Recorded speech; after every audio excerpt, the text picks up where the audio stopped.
Let me bring up the channel. Yeah. Yes. Yes.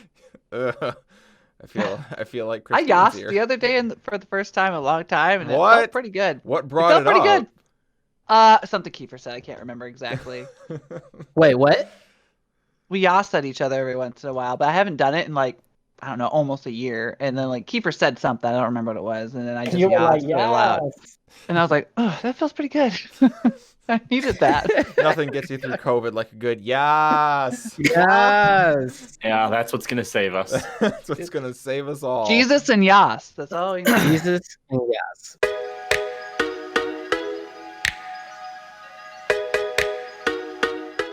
Hey everybody, welcome to another episode of Checkpoint AFK, place where we talk about all things outside of gaming, away from the keyboard. There'll be some video game related stuff, but we are definitely here to talk about a ton of stuff today. I am your host, Norris Howard, joined alongside all the wonderful folks of Checkpoint XP. We're joined by Chad Callahan, Callie Sloan, and Robbie Landis. And so, you know, I want to extend a welcome and a good health and well wishes to everybody out there listening. It finally looks like we are approaching the end of the coronavirus tunnel. Why would you say that? At least the end just cursed us. At least the end is in sight for some people, in whatever end that may be. But states are opening up. I'm not saying go out and do anything. But states are opening up, and it seems like, you know, we may get a return to some semblance of normalcy. But we just want everybody to continue to be safe and use better judgment than your own, and stay safe. But we got a lot of show, but I gotta you know, comment on some things that I suck at, and basically say that we got a host during the stream the other day that I was streaming. I was playing some Overwatch. We had a really cool host that one of our viewers, Volkai, actually orchestrated. It wasn't Volkai who sent it through, but he was watching another stream, convinced them to send the raid our way. That was very nice of him. Yeah, it was a very nice raid, very nice of Volkai, which is, you know, I don't say nice shit about Volkai often, but it was something very wonderful that he did. And Feels very backhanded. I missed the whole ass raid, yo. Like I was so focused on the game. And then I wasn't looking at chat. The whole raid comes through. I go back and look at the chat replays. Like, does he even look at chat? This sucks. And I'm just like, damn, you bro. whiffed on it. I did. And that's like the whole purpose as to like why we stream at the time we stream. And it was like, oh, damn it. But really, you know what it is? I am a victim of my own lack of technology. I'm functioning off a single screen. I need to at least buy a second screen and have the chat up on another screen. Oh my gosh, what is that screen, like? I don't know how you do it. I got 3, man. I can't even remember what working off one monitor was like. Like I guess like I must have at some point. I guess I remember my parents' like computer closet that had like just one freaking monitor in it, but like giant beast monitor, not even like a flat screen. Yeah, like you had to have programs like Windower for FF11 so you could look something up while you play. Sir, Windower is not allowed by the TOS, or you cannot admit that you had Windower. All right, I'm going to go ahead and say this. From the years of 2005 to the year like 2012, I used Windower in Final Fantasy 11 because I wanted to be able to alt tab to FFencyclopedia to learn how to play your dumb game. I mean, I'm gonna be for real. I used Windower. I used the parsers. I used Model Viewer. I used Altana Viewer. Oh, Altana Viewer was great, man. Are you kidding me? Oh yeah, you know, we had the data mine, bro. I needed to know what the new monsters looked like. Oh, I didn't even use it for that. I used it to make like forum signatures. That's what I used it forum signatures. That's how you had to do it. Yes, you used it for forum signatures, and that's about it. So old. I know. No, but you have to understand, Robbie. Do you know how many games there were back in the day that you had to have mods for to even just play in an enjoyable Norris, way? I understand, but we're talking about signatures on forums, man. Robbie's point is that there is someone who was born in 2005 who is listening to the show right now and they're like, "What's a forum sig?" Forum sig. And they're debating on what college they want to go to. That makes it even worse. No, they're sitting back there like, yeah. So I remember there was a guy on was it Blue Garter? I think it was Blue Garter or something like that, where he made signatures for people. That was a source of income. Oh yeah, he would do $10 a sig. Yep. And I remember reaching out to him. I was like, "Excuse me, sir. I need a signature. It needs to have the Sandorian flag. I need to have on my Samurai AF2, specifically Samurai AF2, and I need to make sure that I'm wearing a Kingdom Akaton." He put that together in 15 minutes in early ass Photoshop and collected his $10 from you. Yo, I thought this motherfucker was the illest guy in the world. I was just like, yo, how did he do this? He gave me exactly what I wanted. It was perfect. He even used a nice font. I didn't even ask him about the font. He got the font. He just knew. He just knew. I got a question. How did we send people money back then? Because I cannot remember. Mail? Yeah, Western Union. Western Union. On the Pony Express, apparently. That's about all I can think of. I mean, but you know what? I think we forget how old PayPal is. PayPal's been around for like almost 20 years. Since eBay. Okay, okay, eBay. I do remember sending money through eBay. Yeah, eBay and PayPal, them shits have been around since forever, dude. See, You've been able to use PayPal since that. Here's the issue with even though PayPal has been around that long, I didn't have an account that I personally could attach it to back in 2005. I was just getting out of high school. Wow. Did I have a bank account in 2005? Yeah, because your parents weren't going to pay some stranger $10 on the internet so that you could have a forum sig. You know what? On the internet. I remember having to beg my mom for the sub fee for FF11. Jesus. So did I. I was in 9th grade. I'm sitting back. I'm like, Mom, I need to play this game. She's like, all right, how much does it cost? I was like, well, it's all right. I was like, I already bought it. Because I saved up my allowance and did some extra work. So it was like $100 game when it came out because you had to get the hard drive. You had to get the hard drive. Okay. With it. I had it for PC, so I didn't have to worry about that. My PC wasn't strong enough yet. I had to upgrade the RAM to even begin to play it. So I got it on PS2 first. So I had to get the hard drive with it. And she was like, "Oh, okay, you already bought it. That's cool." I was like, "But here's the thing, Mom. Check this out. It's a game that updates every month." And she was just like, "That sounds pretty cool." I was like, "But check this out, though." You're like, I haven't got to the best part yet. I haven't got to the best part yet. I gotta keep paying for it to play it. And she was like, "What?" She was like, "That's a bill." I was like, "No, it's not." She's like, "That's a bill. Will money come out of my account every month?" Exactly. And I don't know how I convinced her to do it, but I remember one time that my sub lapsed, and I remember I asked my best friend because he was the first of our friends with a bank account with a debit card, and I was just like, "Bro, if I give you this $13.99 a month, dog, can you attach your card to this game?" He was just like, "I think you have a problem. I think you have a problem, Norris." My friend Chase, he was right. Yeah, he was right. My friend Chase was the first one to get the debit card of our group of friends, and so we all were in the eternal struggle of getting our parents to continue paying for it on a month-over-month basis. So eventually, he's just like, "You give me the cash, and I will put your account on my card." Oh man, he was a slumlord for MMOs. He was. Yes. He was an MMO drug dealer, man. Dude, why didn't he charge our interest? I'd have charged everybody interest. Yeah. No, I'd have been like extra. Been like, Kelly, this is only $13.99.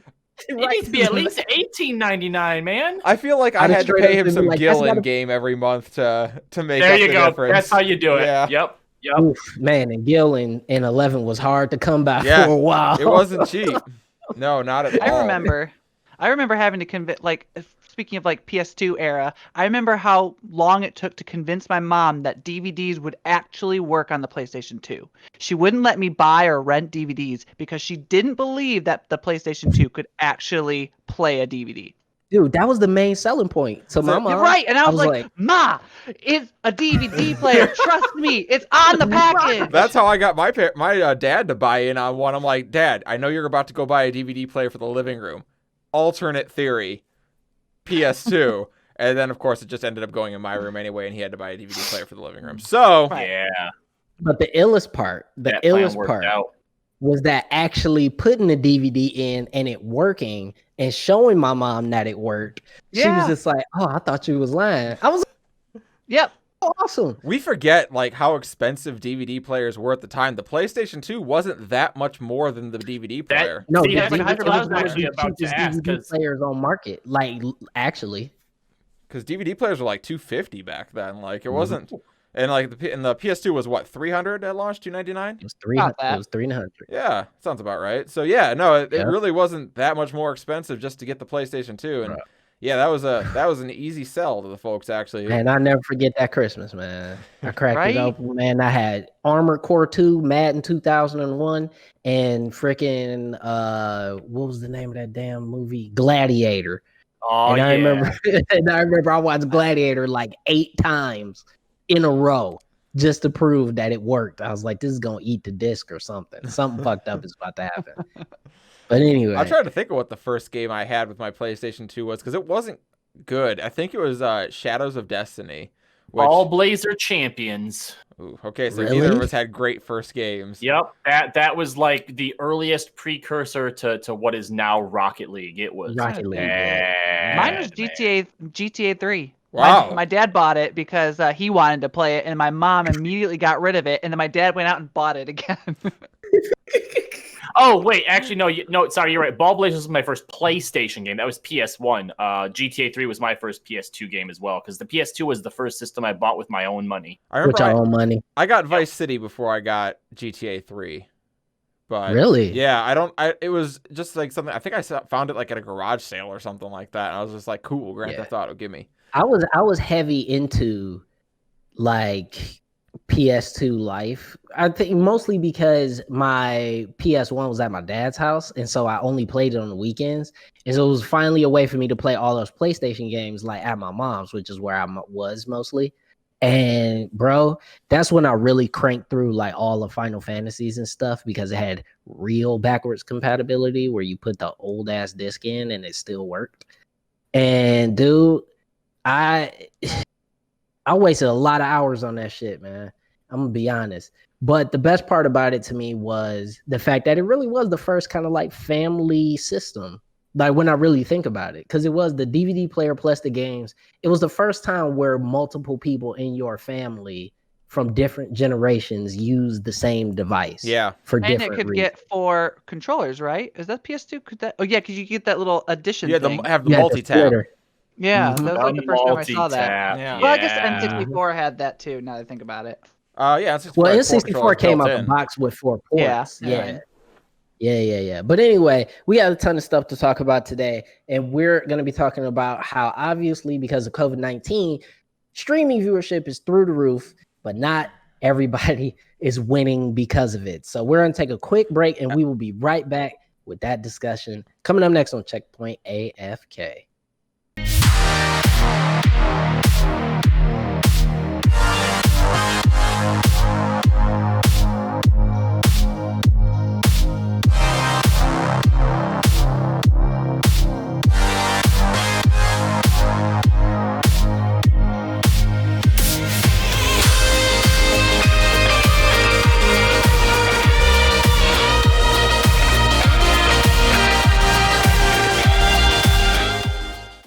Hey guys, I'm Jake.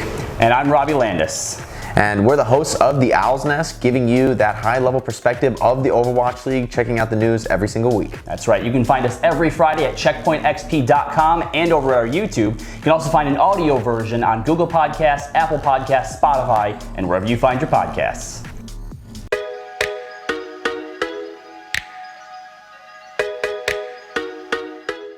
Hey everybody, we are back with more Checkpoint AFK.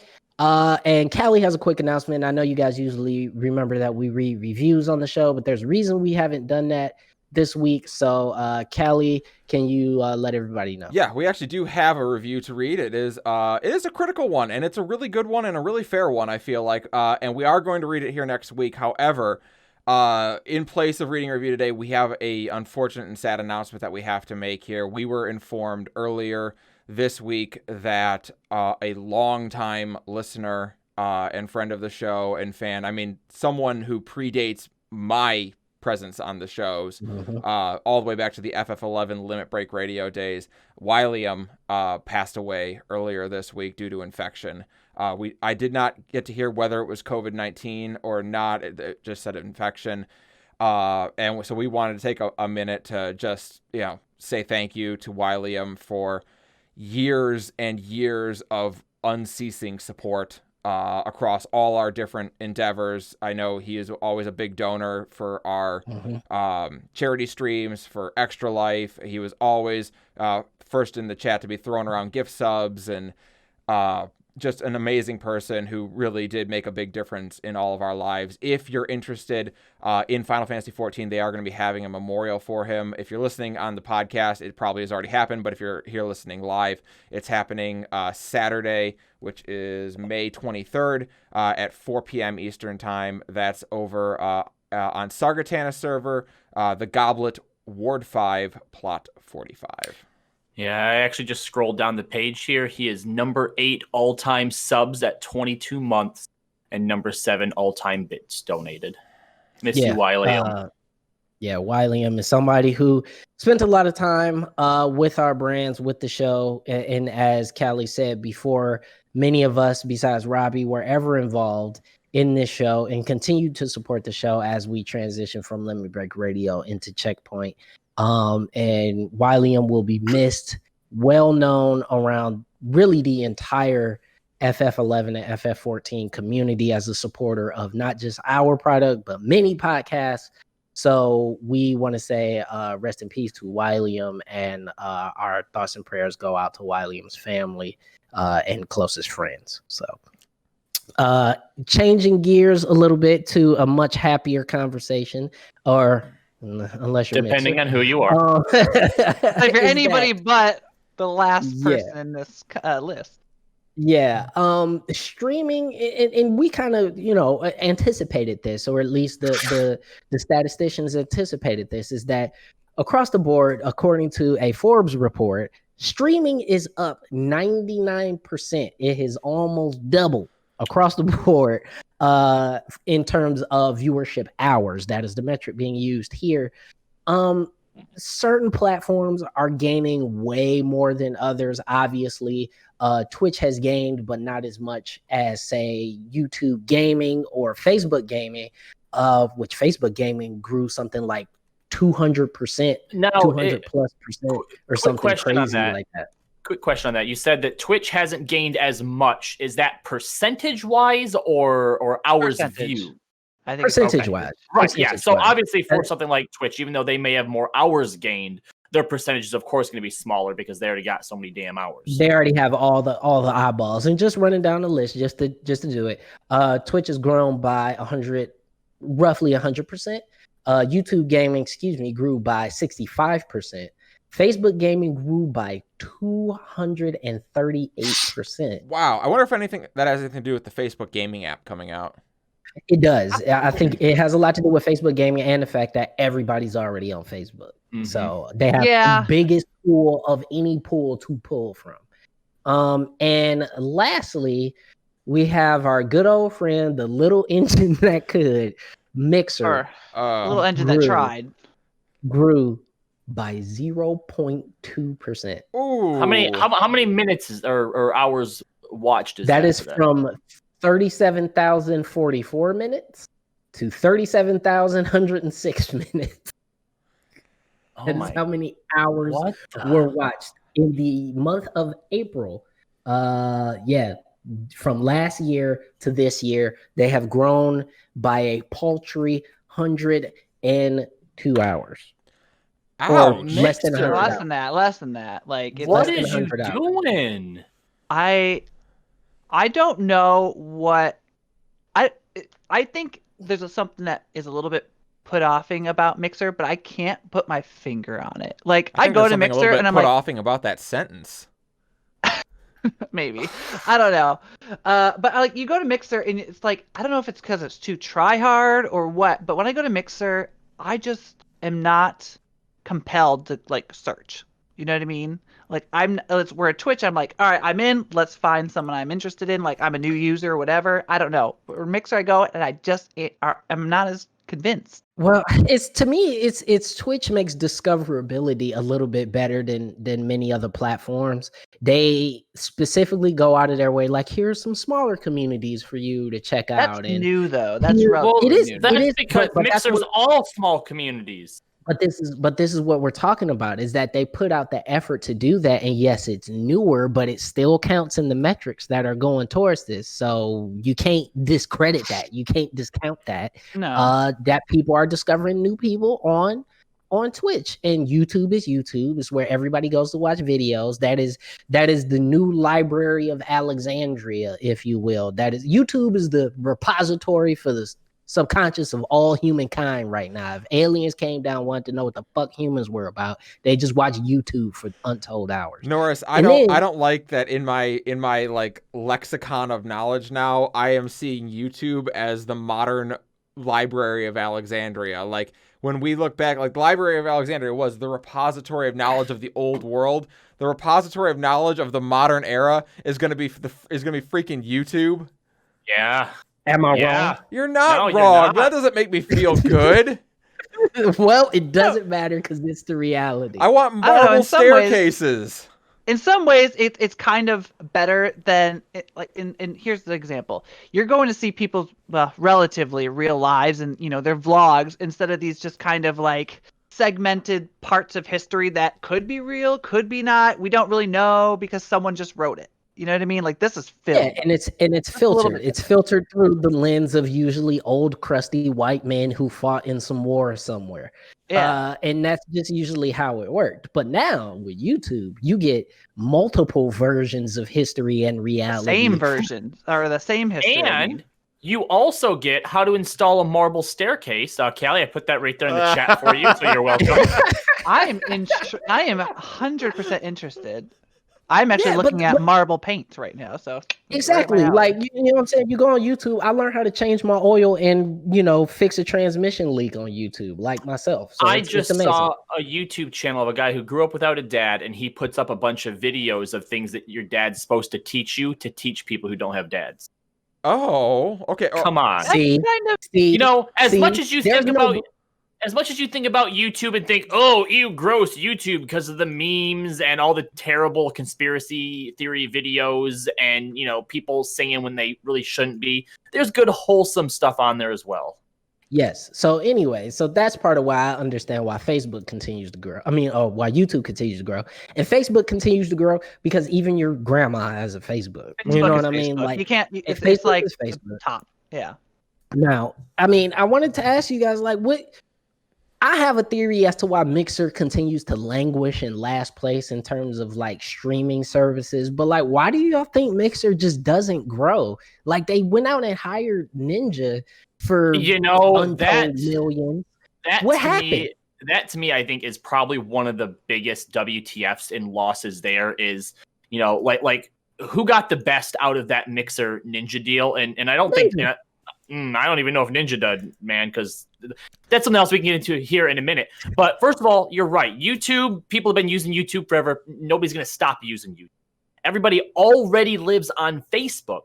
So the only reason that you'd be going to Mixer or to Twitch is because you want streaming game content. And why are you going to go to Mixer when Twitch is the place to go for it? Well, first of all, I think Ninja got $30 million out of that Mixer deal, so I don't think he's hurting for anything. But to your point, Robbie, here's why I think Mixer is really struggling. And it goes back to the fact that Microsoft owns it, because look at Windows. If you legitimately had another option to use besides Windows, and I'm sorry, Linux heads, but no, that's not a legitimate other option.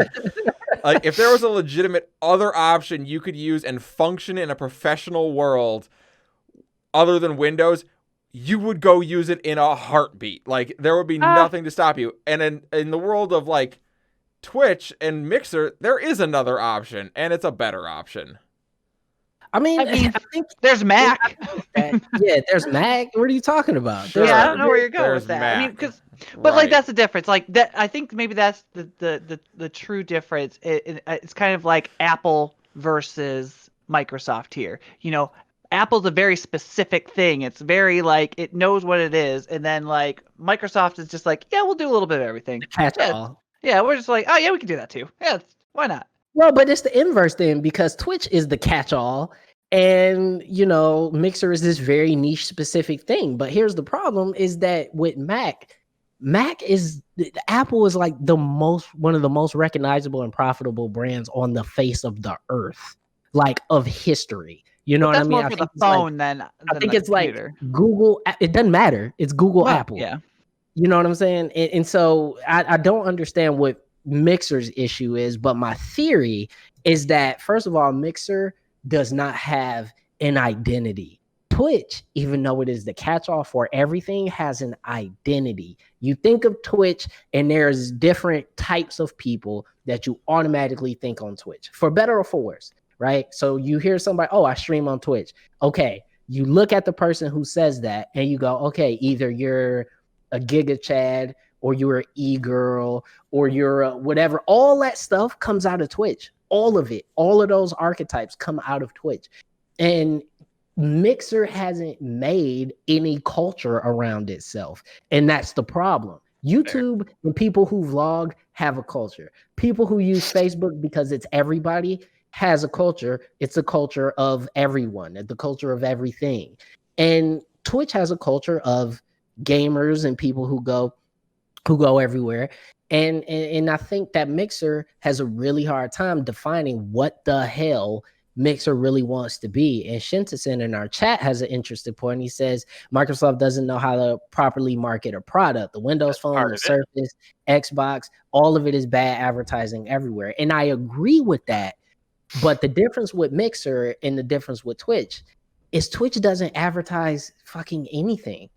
Everything Twitch makes in terms of advertising is like a special event when they do a special charity stream or they have new features coming out. Twitch didn't have to advertise that Twitch is Twitch. Yeah, have you ever seen a Twitch commercial? No. No, but because they've always just been there. The reason that Mixer has to advertise is because now they have to convince people that they have something that Twitch doesn't, and they don't. Yeah. The only thing that Mixer has, Norris, to your point about what their identity is, right? From the limited involvement that I've had with Mixer people or people who have switched to Mixer, is you go to Mixer if you don't like Twitch. But it's really hard, I think, to get on that train because Twitch offers such a wide variety of stuff that even if you feel like a certain streamer's burned you or the community has burned you, you can just go find another community within Twitch. So you have to be real desperate to go to Mixer. And it's real hard to base it off negative energy too. Mm-hmm. No, and here's some like I actually know a few people who went from Twitch to Mixer and they're happy with it. And I guess fair. There's two. We know a few people as well. It exists. Mm-hmm. So like there's a difference about Twitch where you're so saturated with all these other streamers right now, especially right now. But on Mixer, you could be a big fish in a small pond. You know what I mean? Like you could be like one of the number one mixers. You could be a medium fish. You got to plateau though. No. I push back on that because yes, you could be a big fish in a small pond, but that pond is so damn small that the biggest fish still doesn't fucking matter to anyone else, right? Comparatively to Twitch, especially looking at Twitch, where Twitch is, and I'm not saying they're the best company in the world or anything like that, but Twitch has done a lot in order to provide tools for its creators, to be a little bit more transparent with its profit sharing margins and this and this and this. It's done a lot to be a platform that is easy for people to use. Mixer has done that same thing, but then they've gone out and they shot across the bow first. They were the first ones to start the streamer wars and say, we're going to give Ninja $30 million and bring him to our platform. They were the first ones to do that. And then Twitch just said, we're owned by Amazon. What are you doing? Like, okay, fine, take Ninja. Doesn't matter. We have way more people. We have way more stars. And we have arguably way more money as well. So to me, that whole thing about being a bigger fish in a small pond doesn't matter, because Microsoft just showed you that they don't give a shit about those small fish. They rather just pay somebody to come and be the biggest fish in the pond and fuck the small fish. That said, it also depends on what your goal is. I completely agree with you, Norris. If you're looking to be famous, I don't know that Mixer is the place to do it. You might be, semi-famous. You might have people who know who you are, but you're never going to be a mega star that way. Famous. That said, hood famous. That said, if your goal, can you name one Mixer star besides Ninja, who I wouldn't even classify as a Mixer star because it's not where you start? Absolutely not. I can't. Name one. No. I can't. But my point that I'm trying to get at is, if your goal is to pay your bills doing what you love, that you can accomplish on Mixer. That you could accomplish there. Yeah. Yeah, but paying your bills and having a upside and growth and being able to be successful. See, that's the difference. If you're right, if you want to just pay your bills, fine. Okay, that's cool. But we're not talking about people just paying their bills, because many people start streams to be famous. Many people start streams to say, I want to be able to retire off this or whatever, or get gugavs of untold millions, right?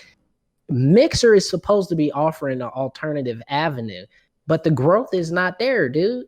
Like, it's not. If I'm a current viewer or if I'm a current creator on Mixer and some numbers like that come out, what that's showing me is that you're not bringing new people to the platform. I'm not bringing new people to the platform. I got my same folks. You know what I mean? So I think the whole thing with Mixer, it just continues to be Microsoft having no clue what it is that they're doing with their gaming division. They just it continues to be weird. And I know it's a very separate division, but it seems like everything Microsoft does around video games continues to suck. And it has for the past 8 years. It hasn't been good. None of it. I mean, nothing has been good from their gaming division outside of basically the games that come out of it. Like, which one's that? Mean, the new Gears was awesome, and Halo's pretty good. Well, if it would actually come out, it might be. We need to actually play it. But which Halo? Oh, I don't know. I don't exactly. Really but that's my point. And I want. Here's the thing. I want Microsoft to win, bro, because I want competition. I want this decision coming up for this next gen console to be hard for me, right? Because that's a good thing. It's not though. It's not. But that's what I was trying to get at, though, is that, like, the only good thing they've got going on is their games, which does not necessitate a system because you can play them on PC, and Game Pass, which is a good concept that is working pretty well.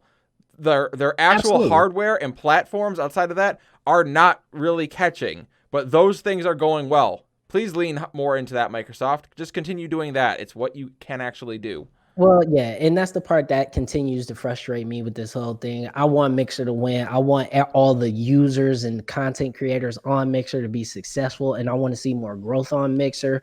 Maybe the release of the Series X can see a bump that may help them a lot. But again, I just think it's a really difficult thing to do when Mixer is so intrinsically tied into Xbox and Microsoft's game sort of ecosystem that, I mean, you're not going to be able to play, Final Fantasy or something like that because you can't play it on one of those systems. You know what I mean? You can't play it in Xbox Game Store on Game Pass or on a Series X. So even the games themselves, the choices, the ability to play certain things on the platform is just limited. And it continues to limit the cap for the viewership as well. But we're going to leave it at that because we have another conversation coming up that Callie's going to have to explain a lot about us because we don't want a bunch of dudes talking about this one. So we're going to come back where we're going to be talking about a Dignitas Female team moving from CSGO to Valorant and trying to do both at the same time. It'll be interesting. So stick around with that. We have more coming up with Checkpoint AFK. Hey, what's up? It's James. And Robbie. Hey, and it's Weirdbeard. And we're bringing you a brand new radio show called Checkpoint XP. You don't have to be an expert, even though I am, and we're here to give you everything you need to know about the world of video games. Interviews from the biggest professionals and your everyday gamers, we've got you covered at Checkpoint XP. Whether you're a professional player or somebody who hasn't played in a while, we have something for everybody. Hang out with us at Checkpoint XP every single week on your radio. Find out where we're playing in your hometown at our website, CheckpointXP.com. So if you're looking to have some fun and talk about video games, we got the rundowns for things that matter to you. Checkpoint XP, your home for esports and gaming. You got it that time. Yes, nailed it.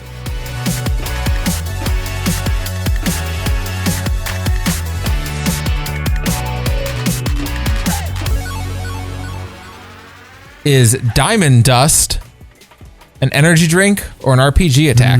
Diamond Dust. We're trying to go through and think. So, can I ask any questions about these energy drinks? Are they like well-known brands? It's literally just it's literally just the flavor. It doesn't say anything else about it. So I don't even know what the actual drink is. Like I don't know what this flavor is a subsidiary of. You just got to off the dome, man. Diamond Dust. Best guess.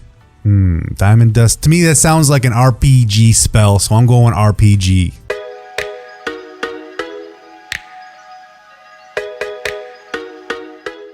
All right, we're back here with more Checkpoint AFK. Your host, Norris Howard here. Don't forget to slide over to the website, CheckpointXP.com, where we have all of our wonderful shows and articles that we write and editorials and sinus infections, apparently. Robbie. Because I sniffled? Yes, I'm in the middle of my end, bro. God. Anyway, go to the website where you can see Robbie also talk about Overwatch. Anyway, there is a story that came out over the past week about Dignitas Female. This is the female division of Dignitas. That's literally their name, by the way. That is their name. Yeah, who are actually CSGO champions. They're also moving to compete in Valorant. And so this story has two really interesting angles. Number one, when's the last time one team competed in two different esports, albeit even if they are similar esports? When's the last time we've seen that? Where literally the same roster? team, Yeah, same roster. I don't think we ever have. Exactly. Yeah. If it does happen, it's going to be in something like StarCraft and Warcraft. It doesn't, or a card game, like maybe you compete in both Hearthstone and Magic Arena or something like that. Well, it happens in the FGC all the time, Sure. but those are all individual esports for the most part. Yeah. Those are all esports where one person plays and not a team of people. And so it is incredibly rare for a team of people, same roster, to compete in two different esports. So I think by itself, that is incredibly awesome and incredibly commendable, both from an organization and from those players. Because if they could be successful in both, I mean, Dignitas just got two for the price of one. And that's, as an organization, amazing. I think Here's it's the interesting. second part. I think what the goal is you're doing a transition eventually. Like right now, you can switch over and start competing in Valorant. You're still, but if you're making your bread and butter on CSGO, you're not leaving that until you've established that you can compete in Valorant. That's fair, I think. Yeah, it's fair, but then what happens when you're successful in both? Like that's the right. It's like Deion Sanders, where he had to play. There's a baseball playoff game, and then there's an NFL game at the same time. Like, which one do you choose? You know what I mean? Like, you don't continue to do both, because right now there isn't a Valorant esports scene. There's just not, right? Yeah, but there is for CSGO. So you make your money in CSGO and hope that you have your foot far enough in the door that when the Valorant scene actually starts to get off the ground, then you can make your transition. Because if I get to pick between Valve's esports scene, which right now is fractured between Flashpoint and ESL, or into Riot's new esports scene, guess where I'm going if I actually have the choice? Follow the money. You go with Riot, baby. But we also know that Riot, they're not really committed to doing anything with Valorant esports. Yeah, they're saying they're going to let that happen third party. Which is why you don't just leave CSGO altogether for it. That's fair. Yeah, no, I agree with that, but that's the part that concerns me about all these players from multiple esports that you see moving to Valorant, is that like Riot hasn't come out and said they about to put no money into this. So all these people are moving with the assumption that this scene will be the biggest scene where everybody can earn the most money and this and this and that and the third. That is not a guarantee at all. Valorant can come out, and as we even seen with Overwatch or many other esports, man, 2 motherfucking version updates and this shit can be dead. Like, it can be a game where people are looking to leave in droves, okay? So I think there is risk, and I think this is the best way that I've seen a organization handle it. Hey, we already have a team that plays in a similar esport. Why don't we have them go and test the waters and see what's happening? And if there's something there, maybe we build a new team. Maybe we promote this team to move in there full time, whatever. But now they have options.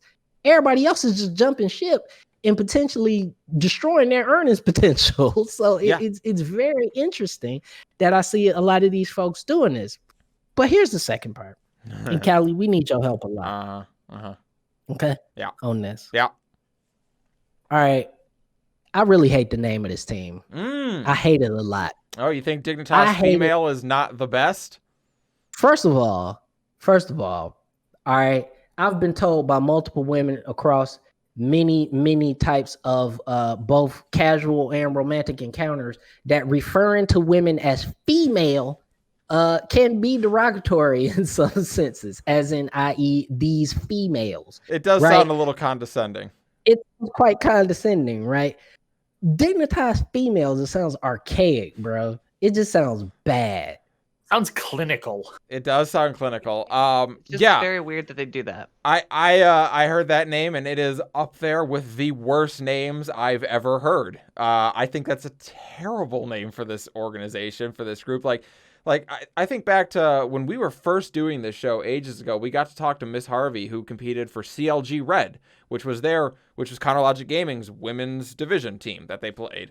And CLG Red was okay. I have a suggestion.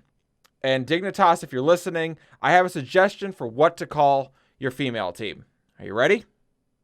I'm ready. Dignitas. Yeah. Why wouldn't you just call them Dignitas? Cloud9 competes in 3 different games and doesn't name them a different name for everything. They only have the Spitfire because Overwatch League demands they do. If they're just Cloud9. Right. So if it's another team that you have that is your team under your banners, call them Dignitas. Yeah. I mean, but here's the bigger thing that I continue to get concerned about, because this is the, the 2 sides of this, right? Where on one hand, I love the fact that there are women's divisions for esports, but on the other hand, why do we need women's divisions for esports? Yeah, this is very WNBA all over again. Like, why can't we just have everybody play all together?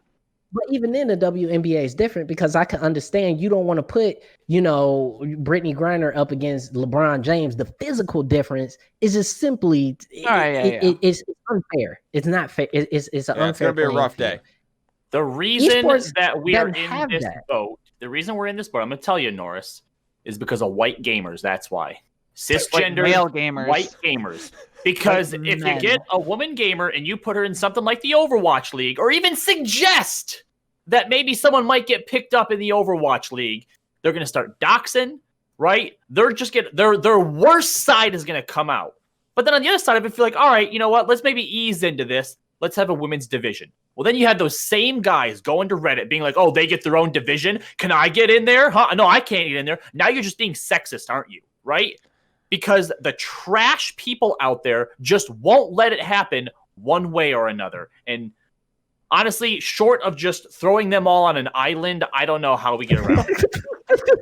I do not want to visit Robbie's island of cis white gamers who have nobody does about women. Nobody wants to. We're gonna put them on that island and we're gonna forget about them. Sounds a lot like regular prison anyways, so I don't know if I and I mean, and Shinta asks a very interesting question. He says, dumb question, whatever happened to Guguri, the first lady of Overwatch, essentially? She is still there, but a lot of people bring her up as like look, she didn't have to go through all that crap. When she first came onto the Overwatch scene, yeah, she did. Yeah, she absolutely did. She actually had to with a second camera. Yes, she had to prove that she wasn't using an aim tracker. That's the only reason I think that when she was actually signed to a team, that you didn't see the backlash that you would normally see when a woman gamer gets any sort of attention or praise. I mean, Robbie, that island is called Xbox Live. Oh, yeah, you ain't wrong. Oh, that's a good one. But then but Robbie brings up a very interesting point, and that's what makes this continually frustrating and sad. Is that Dignitas Female is a team that is successful. They are a good team, flat out. They have won tournaments. They've won championships. They have earned the right to be seen as a legitimate force in CSGO and perhaps in Valorant. So why are we continually putting them up against competition that is, that is separated by gender when gender has nothing to do with one skill in a video game? I think all of this, and it's kind of sad to say, this whole thing, they wouldn't even been hired if it wasn't for this whole marketing thing. They're like, wait, see, we have women now. We are inclusive. Well, it isn't anything new because technically they just changed their name to Dignitas Female. Apparently, prior to this, in 2018, because I just looked it up, they were Team Dignitas Female. So they've been around for a minute. I'd honestly be interested to know exactly sort of where the naming came from, because the only way that I can make it make sense in my head outside of just terrible marketing is that this team wants that to be a part of their identity as a way to say, hey, you know what, boy gamers out there, because let's be honest, they're not acting like men. Yeah, that they're basically, hey, boy gamers out there, yeah, we're women and we're playing your game, fucking deal with it. How much I don't know if that's true or not. How much iller though? Even if they kept the name, how much iller would it be if Dignitas Female, if a Valorant scene pops up, Dignitas Female qualifies for a franchise? Like, they're a franchise. Dignitas Female is a franchise in Valorant, the Valorant League, and they are there forever. And they maintain that identity that we are a female team. Now, do you think people then get bent out of shape? Or is this an empowerment thing? Because I would love to see Dignitas stomp on some of these same boy gamers that you're talking about, but they'll never get that opportunity because they will be relegated to female divisions. Yeah. Do normal, well-adjusted people get bent out of shape? No. Do the people that we've been talking about, the boy gamers, get bent out of shape? They were already bent out of the shape because a woman gamer dared to pick up a controller. Yeah, it's stupid. I'm referring to Dignitas as Dignitas Male from now on. Dignitas Male. Yeah, you know what? Let's yes. That's what we should do. We should take every all male team and just refer to them as, Team Liquid Cocks. Team what I'm saying? Like, I appreciate that one. I actually like. And listen, for real, if we're gonna do it to Dignitas Female, why can't we have Genji esports dicks? Like, if we could change up every version of genitalia terminology, I am sold on this idea. Yeah. I love it. There you go. I don't know if this is a pro LGBT play or a pro. I don't know. I don't know if this is good or bad for where we stand, Callie. We're not here to solve problems. No, I think we definitely are creating more. We're not here to see it is on fire in the chat. Liquid Cocks. Team Liquid Cocks, my favorite Metal Gear character. Jesus. That's a good one, Shinta. That's a good one. I like that, Shinta. Shinta's in here cracking some good jokes in the chat, man. Hey, listen, he's a funny guy. If you ever met Shinta in real life, he's a hilarious man. We had a great time with Shinta out at the season 1 grand finals in New York, me and Robbie. He's a good guy. And we got plenty of good guys and good folks, I should say, in our chat and in our community, and we hope to see more of you guys. Unfortunately, that's where we're going to have to end this conversation. Again, I hope to see everything change up with this. I'm really tired of seeing women's only divisions for esports because I come from the FGC where women just had to play against everybody else, and that's just how it was. Esports should be a place where we don't have to do this, man. We don't have to segregate amongst gender or race or, sexual orientation. We don't have to do that in esports. And yet here we are with Dignitas Female. But, hopefully they are so successful that they can't play against the other teams anymore. I think I want you guys to do homework for the next AFK, or at least like some of you. So for like, I want you guys to ask a woman their opinion on this and like get back to me. Yeah, I think you know what? I'd like an update.